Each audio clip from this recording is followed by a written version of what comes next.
प्यारे बच्चों, आपका हमारे इस YouTube चैनल पर बहुत बहुत स्वागत है। आज के इस वीडियो में हम लोग सीखने वाले हैं फ्यूचर इंडेफिनिट टेंस का इंट्रोगेटिव और निगेटिव सेंटेंस, यानी कि फ्यूचर इंडेफिनिट टेंस में इंट्रोगेटिव और निगेटिव सेंटेंस का अनुवाद ट्रांसलेशन कैसे करते हैं, ये चीज हम लोग बहुत ही सरल तरीके से सीखने वाले हैं। तो आइए देख लेते हैं। देखिए, फ्यूचर इंडेफिनिट टेंस का जो हिंदी होता है वो होता है अनिश्चित भविष्य काल। ठीक है। अब कोई भी टेंस हमें पढ़ना होता है, सबसे पहला काम क्या होता है हमारा, उसकी पहचान जानना। ठीक है। जब तक आप उसकी पहचान नहीं जानेंगे उसका ट्रांसलेशन नहीं कर पाएंगे। तो इसका जो पहचान होता है, हिंदी वाक्य के अंत में क्या आता है, गा गी गे। ठीक है। हिंदी वाक्य के अंत में क्या है, गा गी गे आएंगे और उसके बाद जो अगला काम होगा, ठीक है, पहचान के बाद वो होगा हमारा नियम जानना। और ये चीज तो हम बता दिए कि इंट्रोगेटिव और निगेटिव पढ़ने जा रहे हैं। ठीक है। अब जो हमारा नियम होता है, इसमें नियम दो होता है। ठीक है। जो पहला नियम होता है वो होता है आई और बी के साथ शैल का प्रयोग। ठीक है। इसमें सहायक क्रियाएं दो होती हैं, एक शैल होता है और एक विल होता है। ठीक। आई और बी के साथ शैल का प्रयोग, और आई और बी को छोड़ करके जितने भी सब्जेक्ट बच रहे हैं उनके साथ हम क्या लगाएंगे, विल का प्रयोग करेंगे। एक चीज और जान सकते हैं कि आई और बी फर्स्ट पर्सन होता है। ठीक है। पर्सन तीन होते हैं, फर्स्ट, सेकेंड और थर्ड। तो फर्स्ट पर्सन में आई और बी आता है। ठीक। बाकी सेकेंड पर्सन होता है और थर्ड पर्सन होता है। तो हम लोग सीधे कह सकते हैं कि फर्स्ट पर्सन के साथ शैल का प्रयोग करते हैं और सेकेंड और थर्ड पर्सन के साथ विल का प्रयोग करते हैं, और मेन वर्ब का फर्स्ट फॉर्म लिखते हैं। ठीक है। अब देखिए, यहाँ पे इंट्रोगेटिव और निगेटिव है तो यहाँ पे सब्जेक्ट के बाद नॉट लगेगा। यहाँ पे देखिए शैल के बाद या विल के बाद लिखे हैं, लेकिन सब्जेक्ट के बाद लगेगा। अभी जब इसका फार्मूला बनाएंगे ना तो वो चीज हम लिखेंगे। ठीक है। आइए इसका फार्मूला बना लेते हैं। ठीक।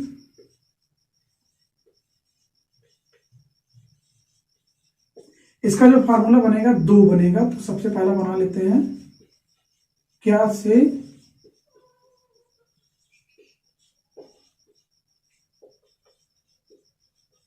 शुरू होने पर। जब हमारा हिंदी वाक्य क्या से शुरू होगा तो उसके लिए जो फार्मूला बनेगा वो चीज हम बनाने जा रहे हैं। सबसे पहले लिखेंगे विल या शैल, यानी कि हेल्पिंग वर्ब, विल या शैल प्लस सब्जेक्ट। ठीक है। प्लस नॉट आएगा। ठीक। और प्लस मेन वर्ब का फर्स्ट फॉर्म। ठीक। प्लस ऑब्जेक्ट और प्लस अदर वर्ड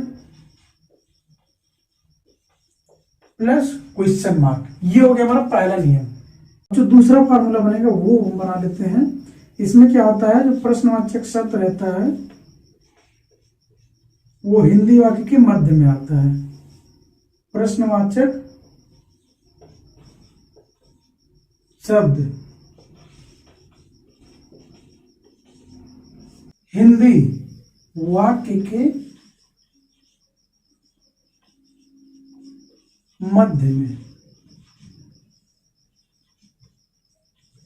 आने पर। ठीक। जब प्रश्नवाचक शब्द हिंदी वाक्य के मध्य में आता है तो उसके लिए कौन सा फार्मूला बनाते हैं, ये चीज देख लेते हैं। इसमें क्या करते हैं हम लोग, सबसे पहले क्वेश्चन वर्ड लिखते हैं। ठीक है। Question word. ठीक। ये हो गया हमारा। जब प्रश्नवाचक शब्द हिंदी वाक्य के मध्य में आता है तो सबसे पहला काम क्या होता है, क्वेश्चन वर्ड, यानी कि जो वर्ड हमारा मध्य में आ रहा है उसी को सबसे पहले लिखेंगे, उसी का अंग्रेजी।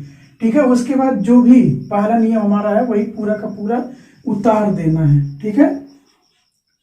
तो विल या शैल हो जाएगा, प्लस सब्जेक्ट हो जाएगा, प्लस नॉट हो जाएगा। ठीक है।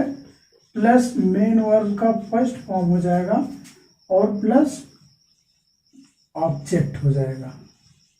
ठीक। प्लस क्वेश्चन मार्क या अदर वर्ड भी लिख सकते हैं।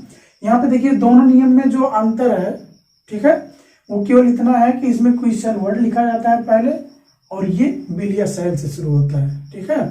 और इसमें देखिए क्वेश्चन वर्ड लिखने के बाद ये जो पूरा फार्मूला है ये पूरा का पूरा रहता है, यानी कि अगर हमें पहला फार्मूला याद है तो इसमें केवल क्वेश्चन वर्ड बढ़ा देंगे तो वही फार्मूला आ जाएगा, ठीक है। अब आइए इसको सेंटेंस के माध्यम से समझ लेते हैं। जैसे कहा गया कि क्या वह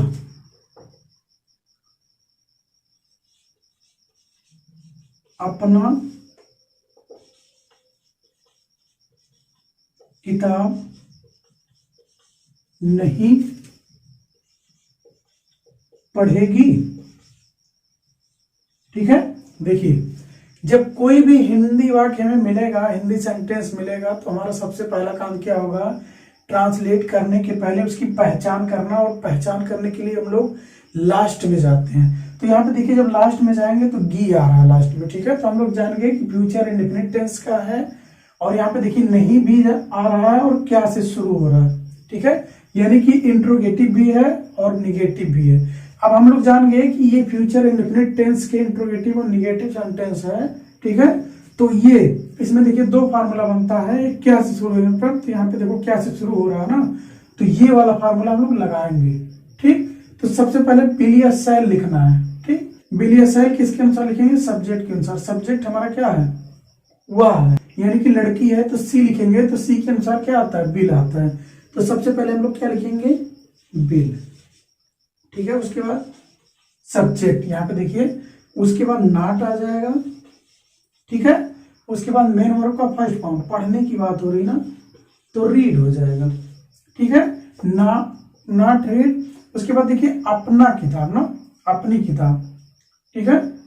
तो यहाँ पे क्या लिखेंगे, सी के साथ अपने के लिए क्या लगाते हैं, हर लगाते हैं, ठीक है। ये हो गया हमारा translation, will see not read her book, ठीक है। आइए एक सेंटेंस और देख लेते हैं। जैसे कहा गया वह अपने